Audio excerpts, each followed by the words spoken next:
Olá, eu sou Joana Penaio, fonoaudióloga e presidente da Comissão de Saúde do CREFONO 6. Eu estou aqui para fazer o lançamento da cartilha de freno lingual, que foi elaborada pela Comissão de Saúde e pelas conselheiras Camila Dantas, Camila Ramos e Luciana Ulhua. Então, antes de começar, eu quero contar para vocês quem que está aqui hoje comigo. Nós estamos aqui com a Camila Dantas, fonoaudióloga e conselheira, Camila Ramos, também fonoaudióloga e conselheira, todas da Comissão de Saúde, e quero agradecer a presença das duas. E vamos então contar o porquê da elaboração dessa cartilha.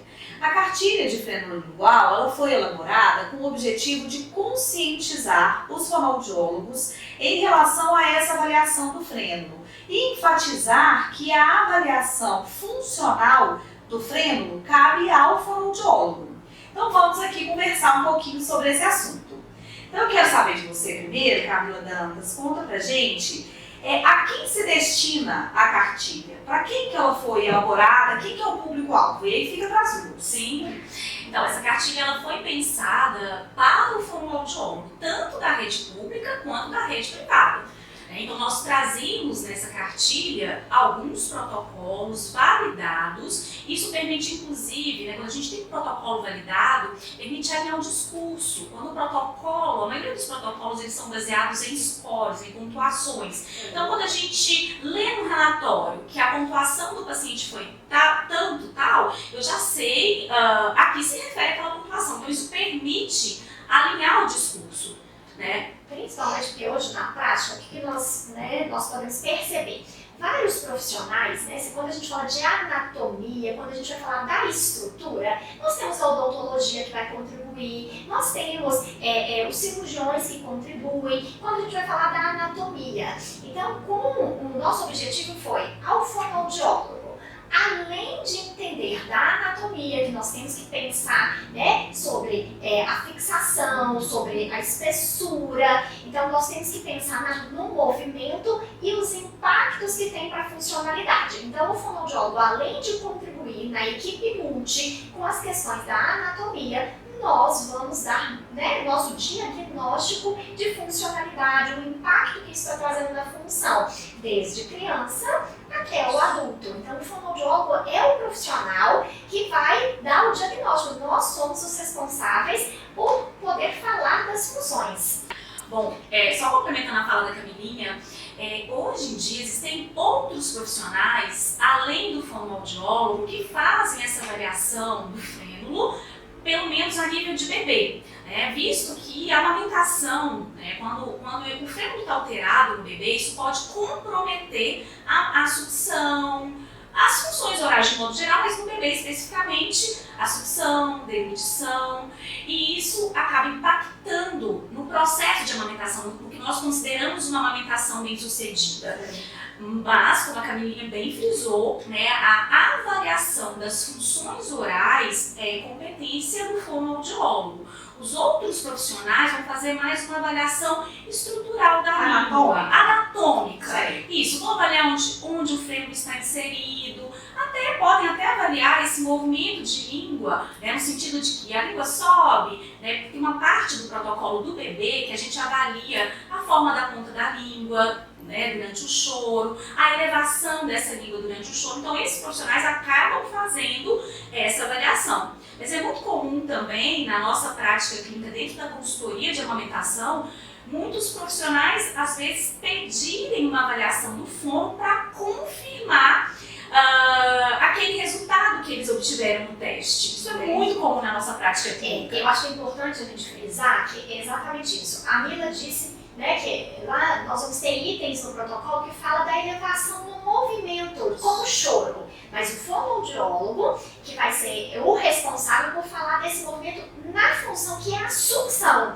Então, a sucção é da competência do fonoaudiólogo. Então, quando eu falo de sucção não nutritiva, o fonoaudiólogo, ele é habilitado para falar de todos os parâmetros de uma sucção. Então, desde um vedamento até, quando a gente fala de pressão, quando a gente fala de coordenação, canolamento, são conceitos que você precisa estudar mais para você poder conseguir caracterizar e dar um diagnóstico diagnóstico de impacto na função de sucção. Os outros profissionais vão ver o bebê mamar, vamos pensar, o bebê que está ali nos primeiros meses de vida, nos primeiros 6 meses de vida, ele vai ver a mamada, ele avalia a mamada, que também é de responsabilidade de todo profissional que trabalha com saúde materna e infantil. Agora, essa mamada, ela está tendo impacto do freno funcional, a sucção está alterada, o fonoaudiólogo vai dar o parecer. Então, muitas vezes, um profissional, um enfermeiro, um dentista, um pediatra vai avaliar a anatomia da língua e vai falar, será que isso está impactando? Será que o bebê está sugando mais fraco por causa disso? Se ele ficou na dúvida, deu uma pontuação que não determina uma alteração, vai mandar para quem? Para o fonoaudiólogo. Por quê? Porque aí ele vai para além do que o protocolo está falando. Então, ele vai ter que avaliar a funcionalidade. Então, teremos uma grande responsabilidade aí. Bom, e me conta um pouquinho por que a cartilha está sendo lançada agora, nesse mês, né? Então, esse mês é o mês dedicado à amamentação, não só no Brasil, mas em vários outros países, conhecido como agosto dourado. Muitas vezes as pessoas perguntam, mas por que o dourado? Por conta do leite materno, do leite humano, que no início ele tem aquela coloração mais amarelada, e isso representa que realmente aquele alimento é o melhor alimento para o bebê. Como a gente já disse aqui anteriormente, as alterações do frênulo podem impactar na função de sucção, na mamada do bebê, nós escolhemos que a primeira função que vai estar alterada no nosso paciente, nós escolhemos esse momento para lançar a cartilha. Exatamente. Excelente. E pensando aí que a sucção e a deglutição, assim que o bebê nasce, a gente já vai poder ter, numa alteração grave, a gente já vai conseguir ver repercussões aí. Então a gente vê a tamanha importância do frênulo trazendo impactos na vida desde bebezinho. E aí eu fiquei curiosa aqui para saber assim, a maioria dos casos da alteração do frênulo, assim, pensando no diagnóstico fonoaudiológico, que é o funcional, é encaminhado para a cirurgia? Então, a alteração, a anquilossia, que é a alteração do frênulo lingual, não tem uma incidência tão alta. Inclusive a gente traz até isso na cartilha, qual que é a incidência dessas alterações de frênulo, está aí na faixa dos 13% a 15%, não é tão alta. Mas quando a gente percebe, por isso que, inclusive, o próprio Ministério da Saúde, depois a gente vai falar um pouquinho da nota técnica, Camilinha, pensa no fonoaudiólogo que está na atenção básica, que é o meu caso também. Imagina se só o fonoaudiólogo da atenção básica pudesse fazer essa avaliação. A gente não daria conta da demanda. Certo? Por isso que o Ministério traz uma nota técnica, que a avaliação do frênulo faz parte da avaliação da mamada. Quando a gente avalia uma mamada, a gente precisa avaliar a mãe, o bebê e a dupla mãe e bebê. Então, avaliar o frênulo faz parte dessa avaliação. Inclusive, na atenção básica, em algumas situações, nós temos capacitações para alinhar o discurso, para todo mundo fazer da mesma forma, para que a gente, pelo menos, os outros profissionais que não são fonoaudiólogos, o nutricionista que também faz essa avaliação da mamada, o enfermeiro, que eles saibam identificar, pelo menos quando conheçam o padrão de normalidade, para que eles saibam identificar o frênulo alterado. Exato. Quando a gente pensa nessa avaliação do frênulo, inclusive nas maternidades, a ideia é uma triagem. Como o teste da orelhinha, a gente faz a triagem, os fonos que trabalham nessa área fazem a triagem auditiva e quando está alterado vai fazer exames mais específicos. Então, quando a gente tem uma alteração do frênulo lingual, e aí não basta só avaliar a parte anatômica, a gente precisa avaliar a função, inclusive o bebê mamando na mãe, avaliar a transferência de leite, avaliar outros parâmetros como o ganho de peso do bebê, a curva de crescimento, as eliminações do bebê, para ter uma ideia se ele está fazendo uma boa transferência ou não, se a mãe produz uma quantidade suficiente de leite ou não, a gente precisa pensar no todo e não só no peito da mãe ou na boca do bebê. Então, o que é importante a gente pensar é que quando a gente fala de triagem, a gente quer pegar quem é muito grave. Então, nós temos protocolos que foram, né, validados, eles foram aplicados numa quantidade de paciente que vai falar assim, olha, né, a gente tem fundamento para falar que uma pontuação, né, os scores, a gente tem ali uma pontuação que isso aqui é muito grave. Então, esse bebê aqui, ou se a gente deixou passar, essa criança, isso aqui vai trazer ou está trazendo algum impacto no desenvolvimento dela, nessa funcionalidade. Então, como a gente está falando, se a gente falar de bebês, bem ali, né, se a gente pensar nas funções básicas no início da vida, é de obter o alimento, de deglutir. Então, a gente vai pensar que essas pontuações vão nos nortear e na triagem a gente tem que pegar principalmente os mais graves. Se a gente tem dúvida, né, o protocolo não é para sair fazendo frenotomias em massa, mas é para pegar, levantar aquele olhar assim, olha, se esse bebê tiver um impacto, tá com dificuldade para mamar, o frênulo está impactando, sim ou não? Né? Então, se ele for muito grave, ele está impactando e vai ser encaminhado. Agora, não está impactando. Então, vamos ter atenção para os outros aspectos ali da mamada. Será que é produção de leite? Se está no hospital, não dá para falar de produção de leite. Então, por isso que a gente vai pensar que cada profissão e o profissional ele vai contribuir de uma forma. Então não é só olhar ali o frênulo e Você não pronto. banaliza, né? Sim. A gente vai ter um monte de criança indo pra cirurgia, eu fico imaginando. Exatamente, Joana, e é uma grande preocupação. Sim. Então isso é discussões de congressos e congressos científicos, até para não virar uma falta, né, de preocupação ou uma banalização. Vamos fazer cirurgia em todo mundo.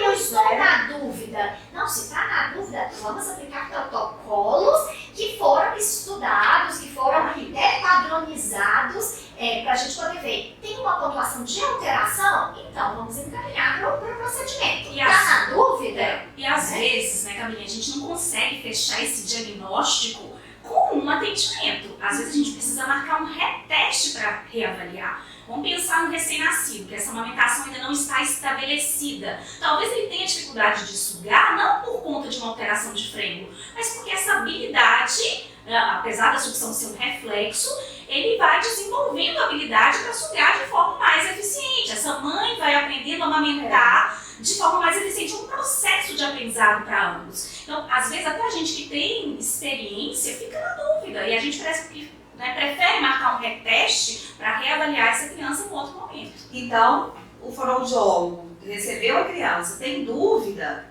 né? Espera um pouco, né? E não sai encaminhando todo. Exato. Esses protocolos que vocês estão citando, esses protocolos são citados na cartilha? A cartilha vai abordar algum protocolo? Sim, a gente está trabalhando na cartilha com 2 protocolos, né, de avaliação do frênulo lingual em bebês e avaliação do frênulo lingual, que foi proposto por Marquesan, né, que é uma grande referência na área da fonoaudiologia, para crianças maiores e adultos. Né? Então, na verdade, a gente vai abordar na cartilha essa avaliação em todos os ciclos de vida. Ótimo. Então, para o profissional, se a gente pensar que nós temos crianças, né? Então o indivíduo ele nasce com alteração do frênulo de língua, mas ele pode ter feito compensações se a mamada não teve impacto na mamada, ele fez compensações com a musculatura para poder realizar uma sucção eficiente, mas ele vai ter outras funções, né? Então, além da sucção, da deglutição, ele vai ter a mastigação, então o processo da introdução alimentar ali, mesmo com alimentos pastosos, então dependendo de como está a limitação da movimentação de língua, nós vamos ter aí impacto na introdução alimentar. Depois a gente tem a mastigação de sólidos mais firmes, né, até chegar nos sólidos duros. Então essa progressão. Para depois nós temos impacto na fala e muita gente vai esperar só a criança começar a falar para a gente poder ter alguma ação. Né? Então é importante o profissional ficar atento. Então os protocolos, né, como a gente acha muito importante colocar o protocolo para a criança maior, porque a gente tem dado muita ênfase no bebê. Só que, gente, tem muitos bebês ainda que não vão. Nós estamos falando, né, de um país muito grande. Se a gente pensar em Minas Gerais, é um estado muito grande e que a assistência não é unificada. Então, nós vamos ter profissionais também, hospitais que não vão fazer a triagem do bebê. Nós vamos ter profissionais em na assistência privada que não fazem. E aí, na hora que começa a aparecer os problemas, é que a gente vai ter, às vezes, encaminha para o fonoaudiólogo. E aí, qual o protocolo que eu sigo? Então, é importante, sim, o fonoaudiólogo se basear em protocolos. Por quê? Porque foi validado. Então, você não está trabalhando com machismo. Eu acho que a língua não está movimentando. Eu acho que ele não está dando conta de lateralizar, né? Eu acho, não, vamos... Pode ser, né? Exatamente. Pensando até para fazer esse encaminhamento, porque tem um cirurgião. Sim, Né? Geralmente quem faz o procedimento, né, a frenotomia ou a frenectomia, é o dentista ou o médico, né? O médico geralmente a gente encaminha, no caso das crianças, ou para o cirurgião pediátrico, otorrino, né? Em caso dos dentistas, odontopediatra, geralmente. Até para encaminhar, quando você encaminha e fala, olha, foi um protocolo, provavelmente esse profissional A gente tem que conhece, né? a gente cita a pontuação, Se você qual falar, foi o protocolo que foi utilizado. Se não usa um protocolo, alguma coisa fica muito Exato. Nós colocamos Sim, na cartilha, Sim. nós colocamos na cartilha os 2 protocolos de bebês que são validados, foram padronizados e que são os mais usados no mundo. Né? Então nós temos 2 protocolos aí para serem usados nos bebês. Qual o profissional vai usar? Aquele que ele se sente capacitado, que ele se sente mais à vontade, qual que ele domina a aplicação. Isso é muito importante. Então, no momento nenhum é falar que um é melhor ou pior.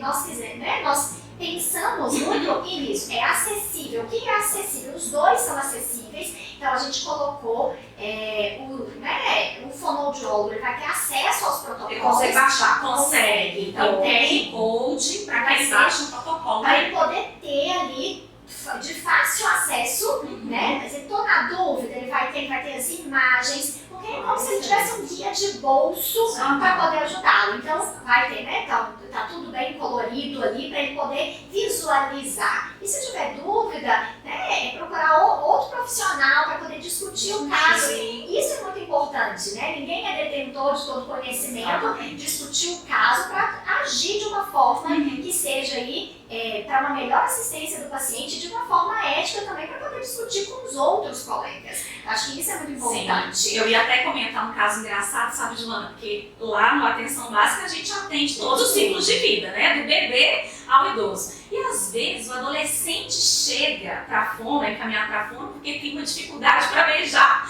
Então, quando o adolescente tem uma alteração de freno, isso vai impactar nos movimentos de língua. E muitas vezes eles chegam com essa queixa específica. Eu vim aqui porque a minha namorada, enfim, fala que eu beijo mal. Então, o que eu posso fazer primeiro para isso? É até engraçado, mas acontece. Né? A gente tem que pensar nessa função sexual da língua também. Né? Que é importantíssimo, né? E é uma pergunta que eu pensei agora, que assim, esse impacto na vida adulta, né? Do adolescente, do adulto, porque a gente fala muito do freno no bebê. Eu acho que isso pro fonoaudiólogo hoje é muito mais claro, né? Quem tá aí trabalhando na área sabe muito bem. Mas e no adolescente, no adulto, né? Assim, além disso que a Camila A trouxe? gente vai ter repercussão na fala, na comunicação. O que pode dificultar até um emprego, conseguir um emprego. Exato. Isso é muito comum. Eu lembro uma vez um ator, não me lembro o nome dele agora, ele falando que ele tinha uma alteração de frênulo e que isso impactou muito a vida dele, tanto na época da adolescência, por conta do bullying na escola, mas também na idade adulta, para conseguir um emprego. Ele era ator.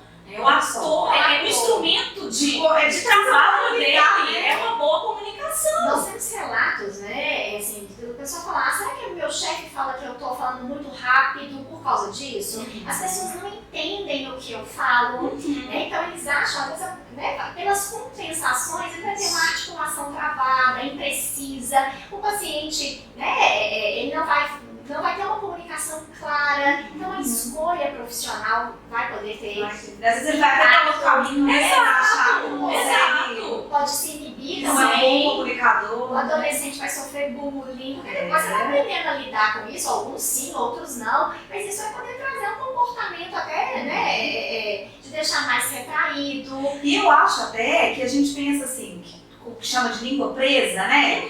Isso é pensar só no bebê e na criança. Eu acho que dificilmente vai pensar assim, uma mãe fala, meu filho não comunica bem, ou tem uma alteração quando ele traz uma queixa do beijo, por um problema na língua, né? Não, isso é só bebê, gente. Já passou isso. Ficou lá atrás. Ele não vai ter isso.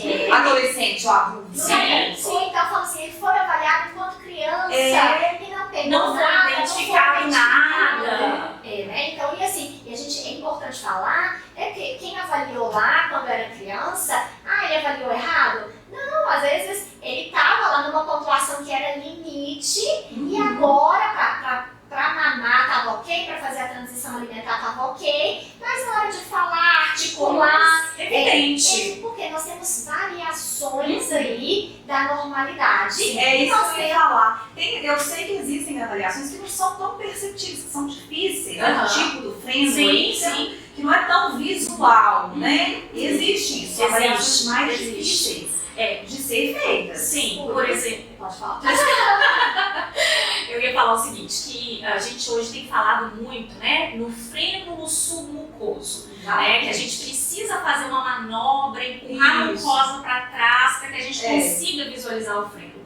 Na maioria das vezes, essa alteração de frênulo não impacta tanto os movimentos anteriores de língua, mas existem algumas situações que o bebê faz algumas compensações, ou a criança maior, que acabam levando a dificuldades nas funções orais. Então, o profissional ele tem que ter uma expertise para conseguir perceber essas nuances. E esse é um tipo de frênulo que as pessoas hoje estão com pressa para poder a gente precisa fazer essa cirurgia imediata. E é um tipo de frênulo que não é imediato.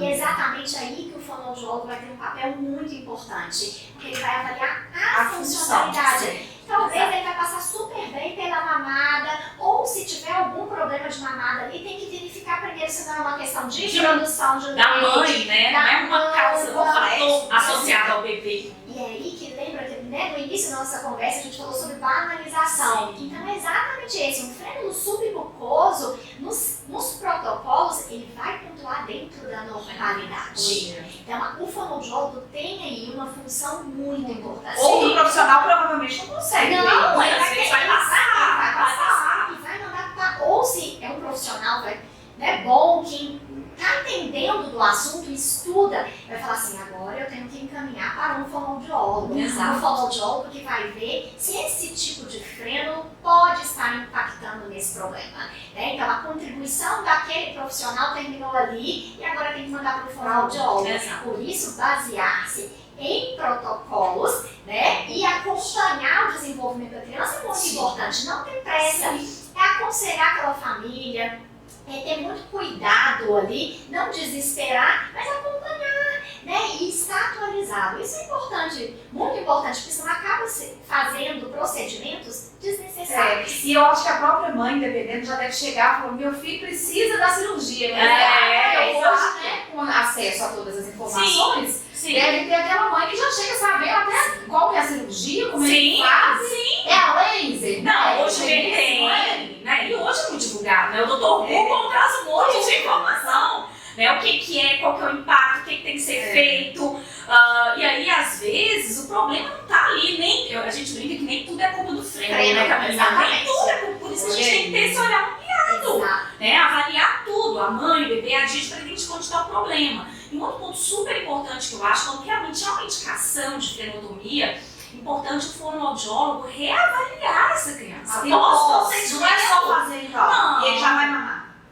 Normalmente, quando termina o procedimento, coloca o bebê para mamar, para ver como é que está essa mamada. Mas muitas vezes a gente não consegue acompanhar o procedimento. Então a gente marca o retorno para que essa mãe volte com esse bebê, né, quando é o bebê, volte ao consultório, para que nós possamos reavaliar essa mamada, fazer algum ajuste, né? Exato. Porque pensa, se a gente tem um frênulo que está ali, segurando a ponta da língua. Tá acostumado assim, né? Então a gente vai pensar, quanto tempo que essa língua ficou nessa condição de ponta, né? Então, quanto antes se faz o procedimento, num frênulo alterado, né? Então, a gente vai ter aí uma linguinha, uma ponta, que na hora que acabou de fazer, ela vai começar a movimentar. Só que ela ainda não sabe o que está fazendo ali. Então, a mãe vai colocar, né, a mama na boca do bebê e vai poder ter um processo de adaptação. A reavaliação é muito importante para poder fazer essa adaptação. Se a gente pegar uma criança maior,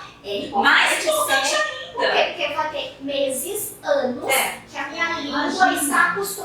mexer, por exemplo, o dorso, né? Então a ponta está presa, eu vou fazer compensações. Então, quanto mais tempo eu fico com esse frênulo, né, ali alterando, limitando o movimento da língua, mais compensações a gente vai Você fazer. aprendeu. Exato. Você adaptou a Um forma. dia, provavelmente ele não sabe nem Exato. do novo jeito. Só que existe uma diferença grande entre o bebê e a criança maior e o adulto, né? Quando a gente pensa em termos de adaptação funcional. O bebê, na grande maioria das vezes, com a própria função, não existe forma melhor de treinar o movimento de língua do que colocar o bebê para mamar. A gente até brinca, né? Camilinha sempre fala isso. É a mamoterapia. O melhor exercício para o bebê pós-frenotomia é a mamoterapia. É colocar ele para mamar. Agora, a criança maior e o adulto, a gente, claro que vai trabalhar o treino funcional, mas muitas vezes faz necessário treinamento de alguns exercícios isométricos, isotônicos, para trabalhar, né, principalmente os Ou seja, não é caminhar e tchau. de jeito nenhum. E a importância do profissional saber o que ele está fazendo e está avaliando. Então, é muito comum, por exemplo, crianças de 9 meses, 10 meses,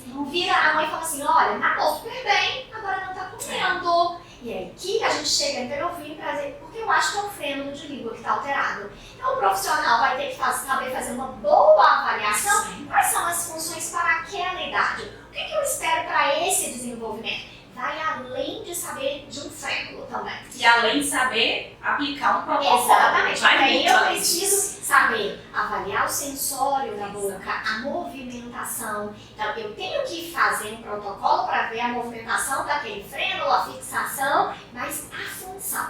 Então, a gente quer frisar muito, e a gente põe ali na cartilha, é que você vai avaliar a estrutura, mas o fonoaudiólogo, ele tem que avaliar a funcionalidade. Qual é a idade? Exato. Então, qual é a idade? Então, uma criança de 10 meses, ela precisa fazer o quê? O que eu espero para ela? O que eu vou usar para ela? E nós temos protocolos aí que abrangem essa idade. Como que eu avalio a função nesse momento? Então, é colocar isso, avaliar para a gente poder deixar essa família, né? Então, muitas vezes chega lá e eu falo, olha, não é esse impacto na alimentação, não é a língua. não é o frênulo de língua. E a família acha assim, então é o quê? Você vai fazer um exercício e vai voltar? E aí talvez a gente vai ter que a gente vai ter que acompanhar, mas talvez não vai ser rápido. Sim. Talvez vai levar mais Mais tempo tempo. do que essa família pensava. Aí muitas vezes o que acontece? Então ela não é boa, eu vou para outra pessoa. Então a gente precisa ter profissionais que saibam avaliar para orientar essa família, ter a mesma informação. Por isso que é importante, né? Na sua pergunta, é usar qualquer protocolo? Não. Né? Então, assim, protocolos validados, né? Ter aporte aí científico para poder respaldar a sua ação, né? A sua conduta na realidade. Então, isso é muito importante. Então agora vamos ver um pouquinho como que ficou a cartilha? Bom, então a cartilha, né, inicialmente a gente vai falar um pouco sobre a introdução, que é o frênulo lingual, em termos de anatomia, né, qual que é o padrão de normalidade, qual que é o padrão alterado, sobre a prevalência das alterações de frênulo da E nucleoglossia. é importante a gente falar, né, da prevalência, que aí fala de 0,8 a 12. Por que varia muito? Porque né, na literatura antes usava-se vários protocolos. Então a tendência agora é a gente usando os protocolos, tendo isso padronizado, daqui a pouco a gente vai ter outra incidência ali, porque aí as pesquisas vão se concentrar somente nesses protocolos e protocolos Mas que que são... digno, né? Exato. Mas era difícil de comparar uma pesquisa com a outra. Porque a metodologia era diferente, o protocolo utilizado era diferente, então dificultava o processo. Exatamente. Então aí a gente colocou bastante, né, o respaldo científico para, né, os profissionais saberem em que eles estão baseando, né, em que a gente baseou aí a nossa cartilha e os conhecimentos. E que não se restringe aos aspectos anatômicos, como nós já falamos. A gente traz um pouco desse impacto nas funções orofaciais. Como a gente já falou aqui inicialmente na amamentação e nas crianças maiores e adultos, fala na mastigação, deglutição, nas outras funções orais. E aí a gente colocou os protocolos, né? Então a gente tem os dois grandes protocolos, que é o protocolo de Bristol, né? Então esses que vocês podem ver, que aí o fonoaudiólogo vai ter o acesso pelo QR Code. E nós temos também o protocolo que é o teste da linguinha. Que deu origem, né, ao teste da linguinha. Veio a lei. Exato. Então a gente vai ter também a apresentação do protocolo teste da linguinha, que é da fonoaudióloga doutora Roberta Martinelli. Então o profissional também vai ter acesso a esse protocolo. E o QR Code ali para ele baixar, né? Exatamente. Então o acesso da cartilha vai ser digital, entrar no site do conselho para Baixar a cartilha. Excelente. No bolso. E a gente tem também o protocolo, né, que vai estar lá, que é o protocolo de avaliação do frênulo Em crianças maiores e adultos, que é o da doutora Irene Marquesan. Excelente. E aí a gente traz um pouquinho essa intervenção, né? Quando realmente esse frênulo está alterado, o que fazer? Inclusive a literatura cita o tratamento conservador. O que é esse tratamento conservador? Não faz o procedimento, a incisão do frênulo, acompanha essa criança, né? E avalia, vai acompanhando essa criança e vai avaliando, acompanhando os aspectos funcionais. Mas muitas vezes acontece o que nós já comentamos aqui. Às vezes ali no início, essa criança fazia algumas adaptações e dava conta da função de sucção, mas lá na frente, na introdução alimentar, ela não dá conta de mastigar.